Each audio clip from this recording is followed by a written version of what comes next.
What happens if you get into a contract with a realtor, you want to buy a house, but it just shakes out that you really don't want to? Are you then stuck having to buy the house or a house or any house? Do you have to stick with that realtor?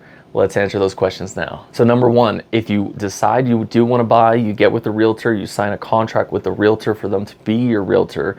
And then eventually over time, maybe you don't like what's on the market. Maybe you don't like your realtor, right? You can stop right there and say, hey, I don't want to work with you anymore. Let's tear up this contract. I want to move on. I don't want to buy right now. And you can do that, right? I did that in about 2017, I think, if I remember correctly. And I looked on the market. This was down in San Diego. And at the time, I couldn't find anything. I was, I think, at E5, and then I finally picked up E6. And I waited a whole year, pretty much from the first time I got with my realtor, signed a contract with him. We went, looked at some places. I didn't like anything. So then from there, I waited a whole year. I came back a year later. I was very, very tight with my criteria. I knew what I wanted. I made it very easy for my realtor. I said, this is exactly what I want. And I made my own whole list. We went, looked at a bunch of properties, made an offer on the absolute one that I wanted, and we got it. It worked out just like that.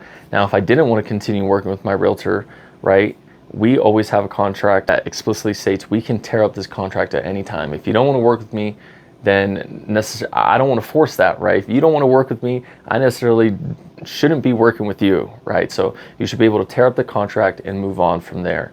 Like I said, if you go into contract on a home, right, that's a different story, and I won't go too in depth here about that. Usually I do that with clients. But yes, you're not just locked into, I have to buy this house right now, or even I have to stick with this realtor. So don't forget it, everything is negotiable. Even working with your realtor, their commission rate's negotiable. The services they provide, everything is negotiable. So don't forget that. I'm Mercedes, the Military Realtor. Take care.